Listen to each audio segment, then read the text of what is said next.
말씀을 저와 여러분이 교독하도록 하겠습니다. 제가 먼저 읽겠습니다. 블레셋 사람의 방백들이 이르되 우리의 신이 우리 원수 삼손을 우리 손에 넘겨 주었다 하고 다 모여 그들의 신 다곤에게 큰 제사를 드리고 즐거워하고 백성들도 삼손을 보았으므로 이르되 우리의 땅을 망쳐놓고 우리의 많은 사람을 죽인 원수를 우리의 신이 우리의 손에 넘겨 주었다 하고 자기들의 신을 찬양하며 그들의 마음이 즐거울 때 이르되 삼손을 불러다가 우리를 위하여 제주를 부리게 하자 하고 옥에서 삼손을 불러내매 삼손이 그들을 위하여 제주를 부리니라. 그들이 삼손을 두 기둥 사이에 세웠더니 삼손이 자기 손을 붙든 소년에게 이르되 나에게 이 집을 버틴 기둥을 찾아 그것을 의지하게 하라 하니라.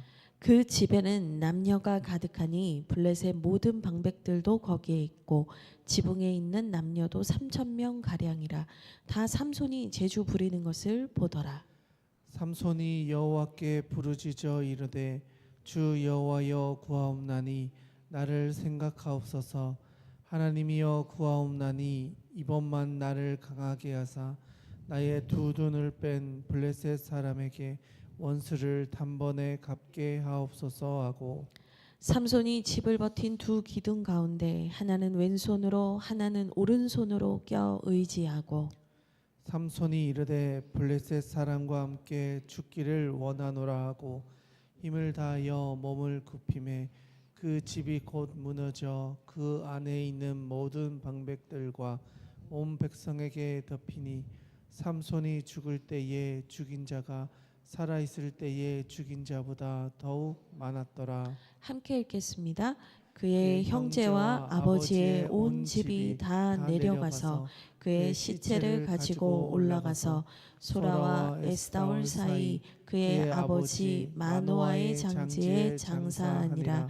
삼손이 이스라엘의 사사로 20년 동안 지냈더라. 아멘. 네, 요즘에 사람들 사이에 참 좀 트렌드라고 해야 될까요? 이슈가 뭐냐면 웰다잉이라는 이슈가 있어요. 이게 뭐냐면 웰빙이 예전엔 인기였잖아요. 그러니까 잘 살아야 된다. 잘 살자. 웰다잉은 뭐냐면 잘 죽어야 된다. 이제 이런 거에 대한 사람들의 관심이 생긴 거예요. 얼마 전에 이제 뉴스를 보니까 우리나라의 65세 이상 인구가 20%를 넘어서게 되면서 이 유엔에서 정한 초고령 사회로 진입했다라는 얘기를 하거든요. 그러니까 이제 사회적인 분위기가 사람들로 하여금 내가 어떻게 하면 잘 늙어갈 수 있을까? 내가 어떻게 하면 잘 죽을 수 있을까? 이제 이런 고민을 이제 하기 시작했다라는 거죠. 세상 사람들도 죽음을 나의 삶의 일부로 받아들이면서 내가 어떻게 죽는 것이 좋을까에 대한 고민을 하고 있다는 거예요. 하물며 우리는 믿는 사람들은, 하나님의 백성들은, 그리스도인들은 이러한 트렌드가 오기 전부터 사실은 죽음에 대해서 많은 묵상을 하고 내가 어떻게 죽는 것이 중요한가, 내가 어떻게 죽어야 하나님께서 그 죽음까지도 하나님께서 받으시고 우리의 인생을 통하여 하나님께서 말씀하실까, 뭐 이런 고민들을 우리는 원래 하던 사람들이라는 거죠. 잘 죽는 것은 정말 중요한 것 같아요. 왜냐하면 그 죽음의 순간에 결국엔 우리가 아무것도 숨길 것이 없는 모습으로 하나님 앞에 서게 될 것이고, 우리가 누구였고 무엇을 위해 살았고 하나님께서 그 인생을 어떻게 평가하시는지가 이 마지막 순간에 다 드러날 것이기 때문입니다. 그래서 죽음을요, 실패나 뭐 끝이나 슬픔이 아니라 그 죽음을 잘 준비하는 것도 사실은 그리스도인에게 되게 중요한 일입니다. 새해 벽두부터 새해를 시작하는 이 초반부터 1월부터 하나님 목사님 왜 이런 죽음에 대한 얘기를 하십니까? 이렇게 물으실 수도 있는데요. 우리가요 끝을 생각하면서 이 마지막의 순간을 생각하면서 살아갈 때 사실은 우리의 오늘 우리의 삶이 펼쳐지는 이 시작부터 우리는 아름답게 살아가고 하나님이 기뻐하시는 선택을 할 수 있다는 생각이 듭니다. 오늘 우리가 본문에서 함께 보게 된 이 이야기도요. 오늘 본문에서 우리에게 들려주고 있는 이 말씀도 한 사람의 마지막에 대해서 다루고 있습니다. 근데 어떤 사람의 마지막이었냐면 이 사사기에 기록된 마지막 사사였던 삼손의 죽음의 순간을 기록하고 있습니다. 삼손의 마지막을 보니까요. 우리 다시 읽진 않겠지만 23절부터 27절까지 이어지는 내용을 봤을 때 이 삼손의 죽음의 순간, 이 마지막의 순간이 아름답지 않다는 것은 알겠습니다. 사실은 우리로 하여금 당혹스러움을 느끼게 할 정도로 그의 마지막이 좀 안 좋아 보이고 비참해 보이고 수치스러워 보이는 상황들을 성경은 그리고 있습니다. 23절을 보면 삼손이 원수라고 불리는 블레셋 사람들에게 잡혀서 그들의 웃음을 받으면서 그들의 조롱을 받으면서 그들 앞에서 재주를 부리고 비참한 모습으로 서 있는 것이 이제 기록이 되고 있기 때문입니다. 사실 이 앞의 내용을 보면 삼손은 이 블레셋 사람들에게 잡혀갈 때 눈이 뽑혔고 그들에게 결박당했고 감옥에 갇혀서 고통스러운 삶을 보내고 있었다라는 것을 보여줍니다. 근데 23절에서는요. 거기에 더하여서 그 원수들의 조롱과 괴롭힘과 그들 앞에서 심지어 재롱을 부리고 재주를 부리는 그 상황을 맞이하고 있다라는 것이죠. 이 사람의 마지막이 왜 이런 것일까? 사실은 이 한 사람의 마지막을 보면 그가 어떤 삶을 살아왔는가를 볼 수 있는 거거든요. 결국 삼손이 이런 비참한 마지막의 순간을 맞이하고 있었다는 건 뭐냐면 그가 하나님께서 부르신 사사로서의 부르심과 하나님이 부르신 부름의 길에 충성되지 못하고 그가 분명 하나님과 다른 길을 걸었기 때문에 이러한 삶의 자리들이 펼쳐졌다라는 것을 성경은 사실은 얘기를 하고 싶은 겁니다. 그가 다 잘못한 것은 아니었고 그가 다 문제를 일으킨 것은 아니었지만 그가 살아오는 삶의 여정에서 결국에는 그가 살아온 대로 그가 뿌린 대로 그가 거두게 되었다라는 것을 성경은 숨기지 않습니다. 이런 것들을 미화하지도 않고 이런 것들을 감추어 주지도 않습니다. 오히려 그가 그런 삶을 살게 된 것이 사실은 그의 모든 삶이 드러난 삶의 요약이었고 결과였다라는 것을 성경에서 말해준다라는 것이죠. 그럼 삼손이 하나님께 특별한 부르심을 받은 사람이었는데 그는 왜 여기까지 오게 된 것일까? 우리는 이것을 좀 볼 필요가 있습니다. 그가 왜 여기까지 올 수밖에 없었는가? 우리는 이것을 좀 보아야 하는데요. 제일 먼저 우리가 그 삼손의 탄생부터 잠깐 살펴보고 그가 왜 이런 어떤 과정을 거쳐서 왜 이런 지경에 이르렀는지 좀 볼 수 있기를 원합니다. 13장 2절입니다. 13장 2절과 3절을 보면 블레셋 사람들의 손에 이스라엘이 40년 동안 억압을 받다가 하나님께서 한 여인에게 찾아가셔서 그 여인에게 네가 아이를 낳게 될 거다라는 얘기를 하는 것으로 삼손의 이야기가 시작이 됩니다.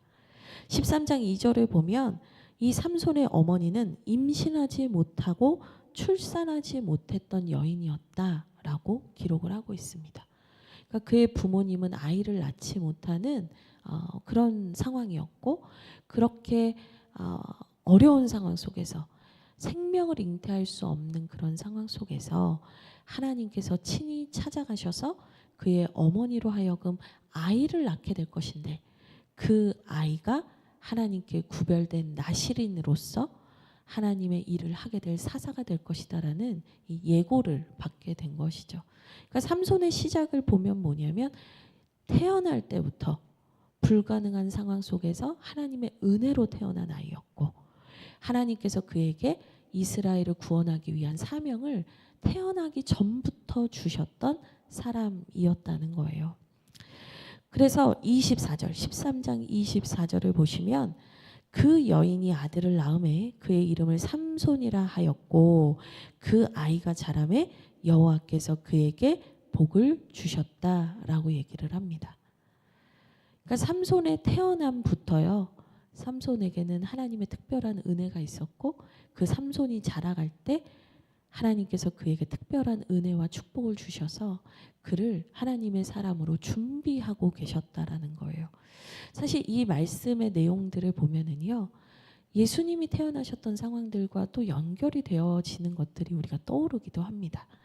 그러니까 삼손이 예수님처럼 완벽한 우리의 구원자는 아니셨지만 하나님께서는 40년이나 블레셋에게 큰 고통을 받고 있던 이스라엘을 구원하기 위한 이스라엘의 구원자로서 예수님을 예표하는 사람으로서 삼손을 이 땅 가운데 태어나게 하시고 그를 어려서부터 준비시키시고 그를 만들어 가셨다라는 거죠.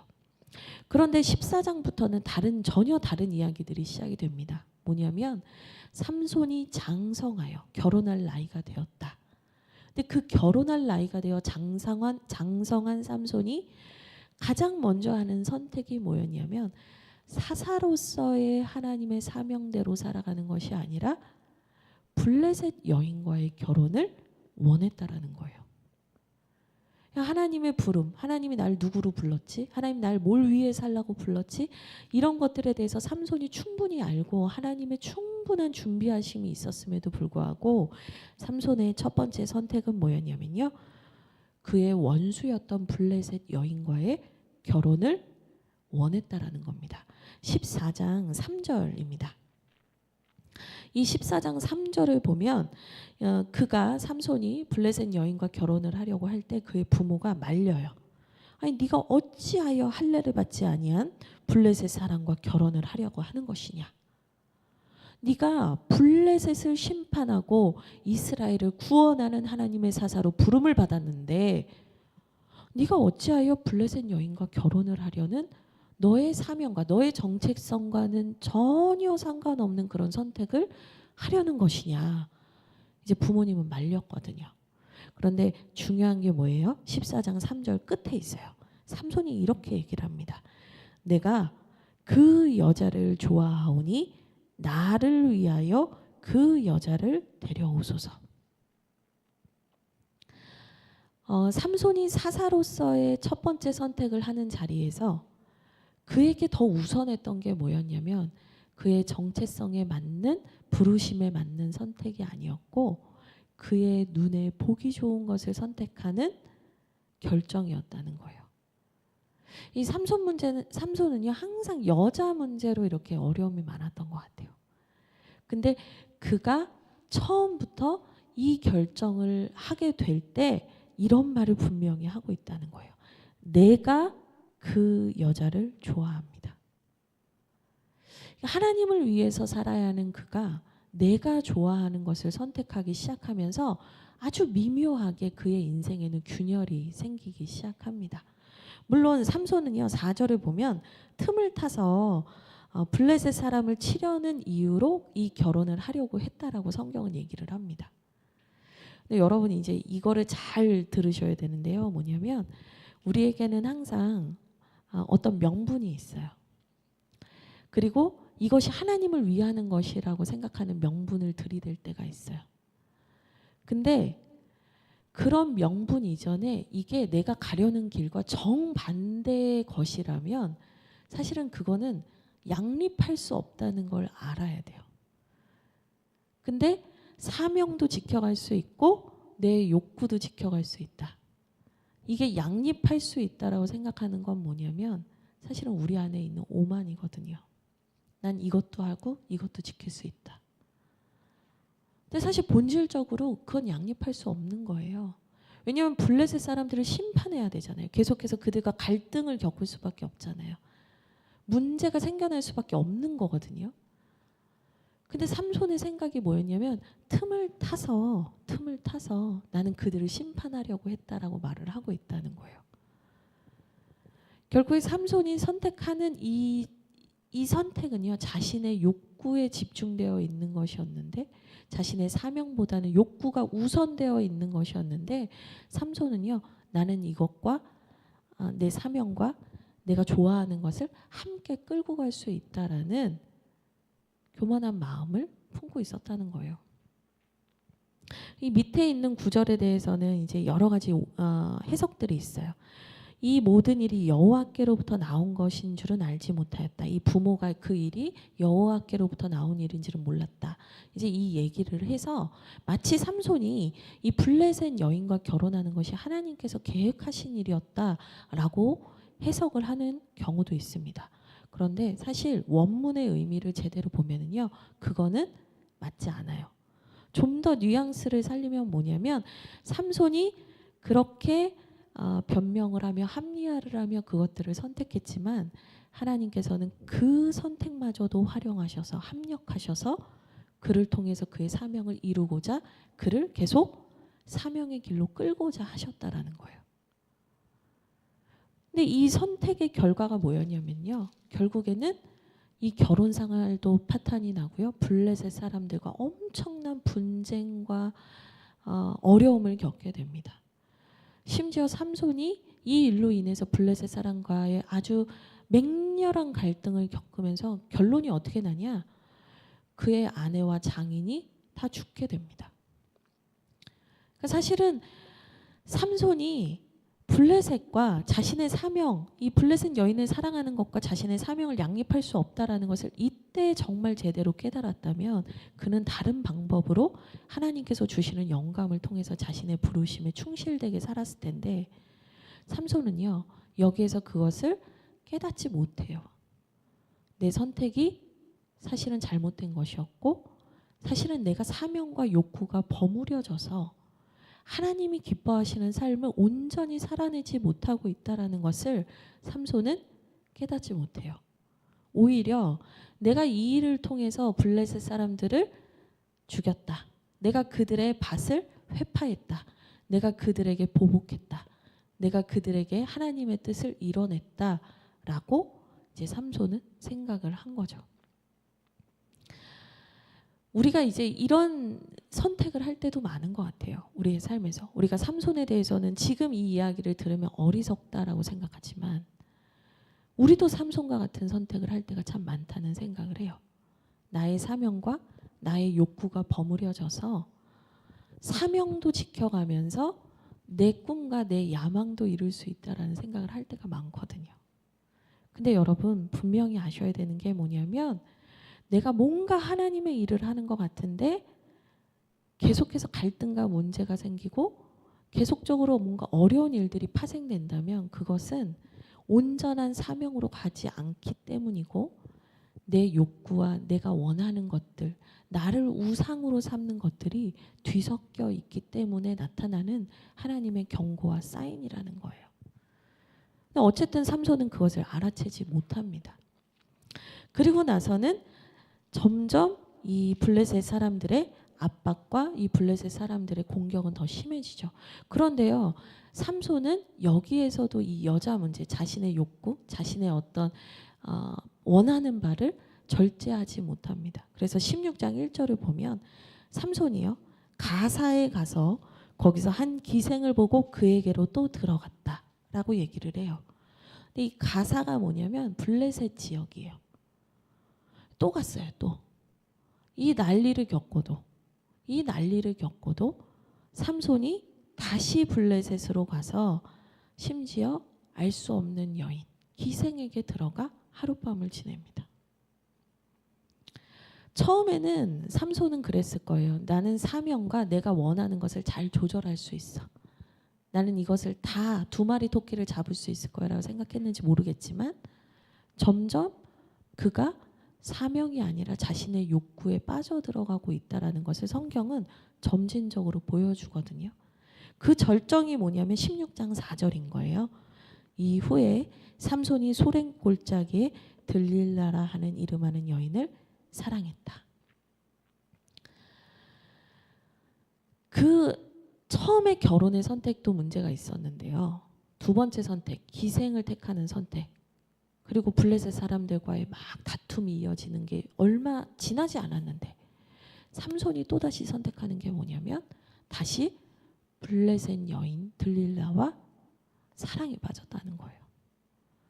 근데 이번에는 사랑했다라는 얘기를 해요. 그러니까 예전에 좋아하는 정도, 그냥 자신의 욕구를 선택하는 정도가 아니라 이제는 거기에 완전히 빠져버리게 됐다라는 거예요. 나시린이었고 하나님께 구별된 사람이었고 하나님의 사명을 이루어가야 하는 사사였는데 그는요 계속해서 점점 자신의 사명보다는 자신이 원하는 것을 쫓아가는 인생이 되고 말았다는 거예요. 저는 삼손이요 자신이 이 죽음의 순간에 오기 전까지는 자기가 뭘 잘못했는지에 대해서 분명하게 완벽하게 인지하지 못했을 거라고 생각해요. 왜냐하면 과정 속에서 자기가 분명히 블레셋 사람들을 심판하고 처단하는 일들이 동시다발적으로 진행이 됐기 때문에 내가 사명을 어느 정도는 이루고 있다라는 생각이 있었기 때문에 삼손은 자신이 잘못된 선택을 하는지도 모르고 젖어 들어가고 있었을 거라는 거죠. 결국에 삼손은 여러분이 잘 아시는 것처럼 나시린이 머리를 깎지 말라. 하나님이 그에게 그 능력을 머리에 주셨다라는 그 말씀을 어기고 그 여인에게 그 비밀을 말해서 결국엔 머리를 밀리고 눈이 뽑히고 잡혀가는 그 고통스러운 현장으로 들어가게 된 것입니다. 오늘 말씀에서 우리가 이 삼손이 왜 이렇게 비참한 지경에 이르렀는가? 그의 인생의 마지막이 왜 이럴 수밖에 없었는가? 분명히 그는 사명대로 어느 정도 블레셋을 처단하면서 살았던 것 같은데 그의 마지막은 왜 이럴 수밖에 없었는가? 우리가 처음부터 쭉 봤어요. 결론은 뭐냐? 삼손은 사명과 자신의 개인의 욕구와 죄성을 버무린 채로 살았다는 거예요. 여러분 여기에서 하나님께서 주시는 우리에게 큰 메시지가 있어요. 뭐냐면 대단한 업적을 세우고 내가 가시적으로 내가 하나님 앞에서 사명대로 사는 것처럼 보이는 것보다 더 중요한 게 있는데 그건 뭐냐면 하나님 앞에서 거룩함을 지키는 거라는 거예요. 이 거룩함은 어떻게 나타나냐면 하나님께서 나를 부르시고 나에게 원하시고 나에게 요청하신 삶을 살아가는데 그 삶에서 사명의 삶에서 내 욕구, 내가 여전히 포기하지 못하는 내 혈기, 내 욕구를 버무려내지 않는 거예요. 분리하는 거예요. 근데 우린 자꾸 이걸 같이 가지고 가려고 해요. 예수님의 제자들도 그랬어요. 예수님이 너무 좋아요. 예수님의 말씀도 좋고 예수님과 함께 있으면 너무 좋아요. 말씀에 은혜도 있고 예수님을 통해 기적도 봐요. 분명히 그 예수님의 제자로서 살아가는 그 은혜와 그 감격이 있었을 거예요. 근데 여러분 제자들은요. 그 예수님의 제자로 따라가는 그 사명의 삶에 뭘 뒤섞기 시작했냐. 자기의 성공에 대한 야망을 뒤섞기 시작했어요. 예수님이 예루살렘에 들어가면 누가 오른편에 설 것이냐 왼편에 설 것이냐. 예수님이 예루살렘에 들어가서 유대인의 왕이 되면 누가 그 예수님의 가장 최측근이 되어서 가장 큰 권력을 가질 것이냐. 그 욕구를 버무리기 시작했거든요. 그들의 결과가 뭐였냐. 예수님께서 십자가에서 죽으실 때 그들은 비참하게 도망가는 것 외에는 할 수 있는 게 없었다는 거예요. 거룩은 뭐냐면 하나님의 사명을 하나님의 사명으로만 꿋꿋하게 붙잡고 살아가는 거예요. 거기에 내 야망을 섞지 않는 거예요. 내 욕구를 섞지 않는 거예요. 틈을 타서 저는 이걸 이렇게 하려고 했어요. 합리화하지 않는 거예요. 결국에는 사람들 보기에는 사명대로 사는 것 같았지만 내가 그 비참한 자리에 와 있는 이유는 뭐냐면 내가 하나님의 사명에 나의 야망을 뒤섞은 탓이에요. 삼손이 그랬어요. 근데 삼손이 이 상황이 오고 나서야 비로소 하나님 앞에서 진실된 기도를 하기 시작하고 처음이자 마지막으로 온전한 사명을 살아가는 선택을 하게 됩니다. 우리 28절에서 31절 다시 한번 읽겠습니다. 같이 읽겠습니다. 시작. 삼손이 여호와께 부르짖어 이르되 주 여호와여 구하옵나니 나를 생각하옵소서. 하나님이여 구하옵나니 이번만 나를 강하게 하사 나의 두 눈을 뺀 블레셋 사람에게 원수를 단번에 갚게 하옵소서 하고, 삼손이 집을 버틴 두 기둥 가운데 하나는 왼손으로 하나는 오른손으로 껴 의지하고, 삼손이 이르되 블레셋 사람과 함께 죽기를 원하노라 하고 힘을 다하여 몸을 굽히매 그 집이 곧 무너져 그 안에 있는 모든 방백들과 온 백성에게 덮이니, 삼손이 죽을 때에 죽인 자가 살았을 때에 죽인 자보다 더욱 많았더라. 아멘. 네, 31절까지 원래 읽으려고 했는데 여기까지 읽어도 괜찮을 것 같아요. 네. 이 삼손이요, 자기가 이 비참한 순간과 자리에 오고 나니까 자기의 삶을 파노라마처럼 돌아봤겠죠. 그리고 나니까 내가 얼마나 하나님 앞에 사명대로 온전히 살지 못했는가를 알게 된 거예요. 내가 얼마나 하나님 앞에 절반의 순종, 우리 첫날 말했던 것처럼 얼마나 하나님 앞에 절반의 순종을 하는 척하면서 하나님을 기만했는가를 알기 시작하는 거예요. 눈에 보이는 가시적인 결과들이 있잖아요. 막 여우꼬리를 묶어가지고 막 블레셋의 밭을 다 태워버리고, 블레셋 사람들 막 1000명을 낙타뼈로 쳐 죽이고, 그 엄청난 눈에 보이는 가시적인 업적이 있었기 때문에 나는 내 나름대로 잘 살아왔다라고 생각했던 삼손이요, 내가 얼마나 그 하나님의 거룩한 사명에 나의 불순물들을 뒤섞이게 하는 범죄를 했는가를 알게 돼요. 그래서 삼손이 부르짖어요. 하나님 구합니다. 나를 생각해 주십시오. 하나님이여 구합니다. 이번만 나를 강하게 하셔서 나에게 원수를 단번에 갚게 하옵소서. 근데 여러분 28절에서 여호와께 부르짖었다 이 표현을 하는데요, 이 부르짖었다가 혼잣말이 아니에요. 기도처럼 이렇게 조용하게 한 게 아니고요, 이렇게 큰 소리로 외치는 거거든요. 이 모든 사람이 다 들을 정도로 이 기도를 외쳤다는 거예요. 만약에 삼손이 마지막에 생각하는 그 사명을 이루려는, 이들과 함께 죽으려는 이 사명이 실패하면 어떻게 되는 거예요? 삼손은 정말 끌려가서 비참하게 죽을 수도 있는 거예요. 근데 이게 실패할까 성공할까 생각하지 않아요. 부르짖어요. 선포해요. 하나님 앞에서 내가 처음이자 마지막으로 온전하게 하나님께 순종하기를 원합니다. 내가 살아도 주를 위해 살고 죽어도 주를 위해 죽기를 원합니다. 나에게 마지막 한 번의 기회를 주십시오 라고 외치고, 삼손은 하나님께 간절한 외침을 한 것이죠.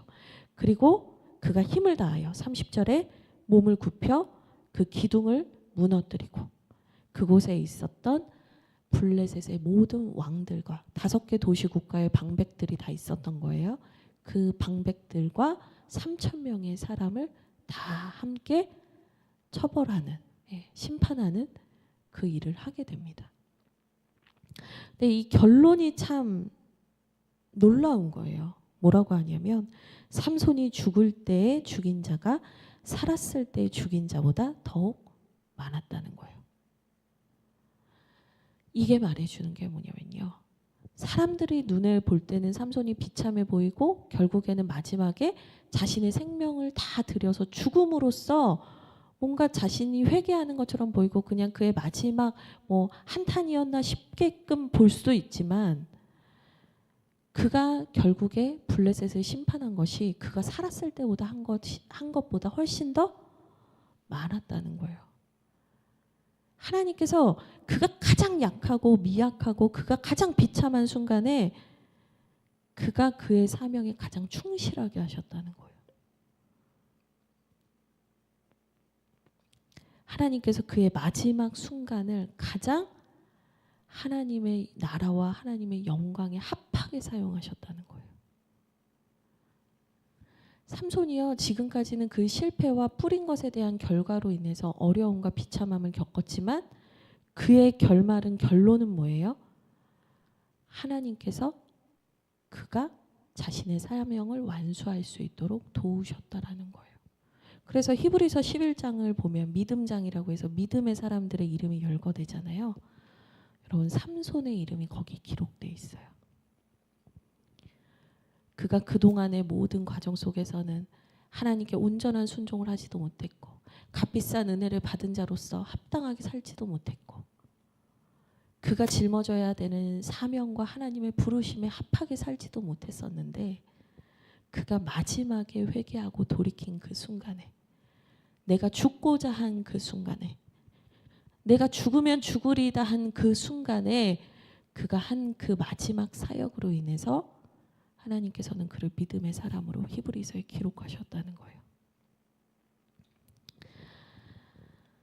저는 이게 우리가 살아가는 삶의 여정에서 배워야 하는 것이라고 생각해요. 여러분 마지막 순간에는 반드시 우리가 살아온 대로 우리가 뿌린 대로 거두게 됩니다. 그런데 우리가 그 마지막 순간을 향해 가면서 우리가 계속해서 하나님 앞에서 구하고 찾아야 될 것은 뭐냐면 하나님의 사명대로 온전히 사는 그 한순간을 하나님께 구하셔야 된다는 거예요. 하나님께서 삼손의 이 마지막 한순간도 온전한 사명으로 살았던 그 짧았던 한순간도 받았을진데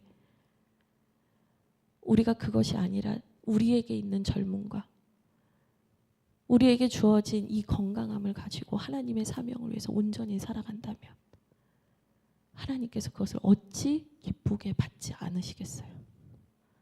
내가 아무것도 가진 것이 없는 순간에도 하나님이 우리를 받으시는데 내가 아무것도 아닌 그 순간에도 하나님께서 전심으로 사명을 위해 내가 죽고자 하고 나를 드리고자 하는 그 순간에 나의 인생을 받으셨는데 우리가 더 기꺼이 내가 건강하고 아름답고 내가 더 힘이 있는 그 순간에도 하나님의 사명을 위해 온전히 살아간다면 하나님이 우리를 얼마나 기뻐 받으시겠어요? 내가 죽을 때 어떤 모습일까? 여러분 잊지 않으셨으면 좋겠어요. 12월의 마지막을 미리 그리셨으면 좋겠어요. 그리고 올해만큼은 오롯이 하나님을 위하여 하나님의 영광을 위하여 하나님의 부르심을 위하여 하나님이 부르신 자리를 위하여 오롯이 그 일을 위하여 걸어가는 우리가 되기를 주님의 이름으로 축복드립니다. 우리 이 시간 함께 기도하겠습니다. 먼저 기도할 것은